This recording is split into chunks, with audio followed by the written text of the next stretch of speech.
ഇപ്പഴെനിക്ക് സമാധാനായത്. അതൊക്കെ അറിയാച്ചാ ചുമ്മാ ഒരു രസത്തിന് രണ്ടടിച്ച ഒന്ന് ഫ്രീ. ചോര കണ്ട അറപ്പുമാറിയവനാ ഞാൻ.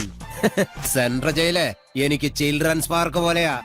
ഏത് കൊമ്പം വന്നാലും ആ കൊമ്പ് ഒടിച്ചു കളയും ഈ ദശമൂലൻ. ഇതൊക്കെ എന്റെ തലയിലാവൂലോ. അതെങ്ങനെ നിന്റെ തലയിലാവണം? പിന്നെ നീ കയറിയേക്കോ?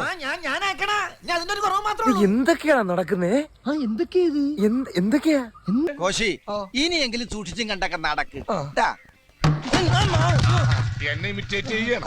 ഇതൊരു കാര്യം മറ്റേടത്ത് ഐഡിയ ആയി പോയി. അവിടുന്നും കിട്ടി ഇവിടുന്നും കിട്ടി. അപ്പൊ ഇനി യാത്രയില്ല എല്ലാവരോടും. ഇനി നിന്ന വേലായുധം കരയുന്നത് എല്ലാവരും കാണും. അത് മോശ. നെക്സ്റ്റ് ടാർഗറ്റ് നിങ്ങളായിരിക്കും. കടം വീട്ടി കൈകോർത്ത് വന്നവനും നിന്നവനും ഒന്നായപ്പോ ഒരു കാര്യം ഉറപ്പ്, ഞാൻ തന്നെ വില്ല. ഈശ്വര, കുത്തുന്നത് വരെ ആ ചന്തി കുമ്പിട്ടി എന്നെ നിക്കണേ. ഇന്ന് അവന്റെ സംഗതി എല്ലാം പുറത്തു വരും.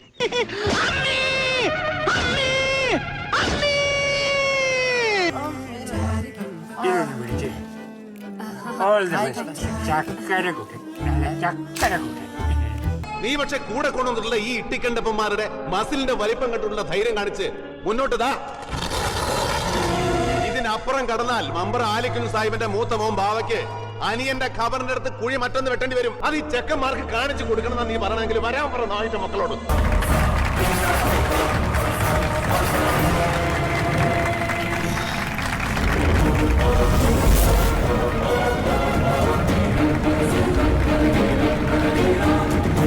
സിക്കന്ദർ ഭായ്, അദ്ദേഹം ഒരു ബ്രാഹ്മണനാണ്. തൊട്ടുകളി വേണ്ട, എടുത്ത് താഴേക്കറിഞ്ഞേക്ക്.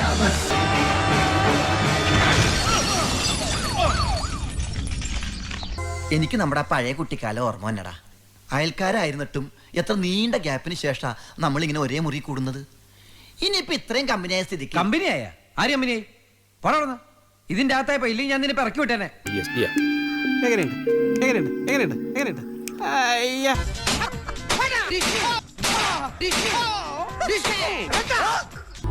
കണ്ടില്ലേ കാണികള് ത്രില്ലടിച്ച് നിക്കണേ. നിങ്ങ വിട്ട പാടൊക്കെ മോളിലിരിക്കുന്നവൻ കാണുന്നുണ്ട്. മാഷൊരിക്ക് വലിയ അളവ്, അത് ഷൂറാണ്. പോട്ടടാ ബാലേട്ടാ.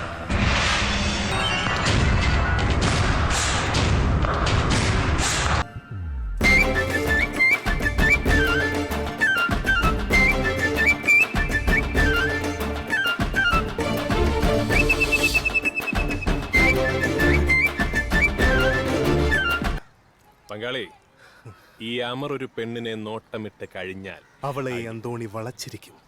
കാണാം.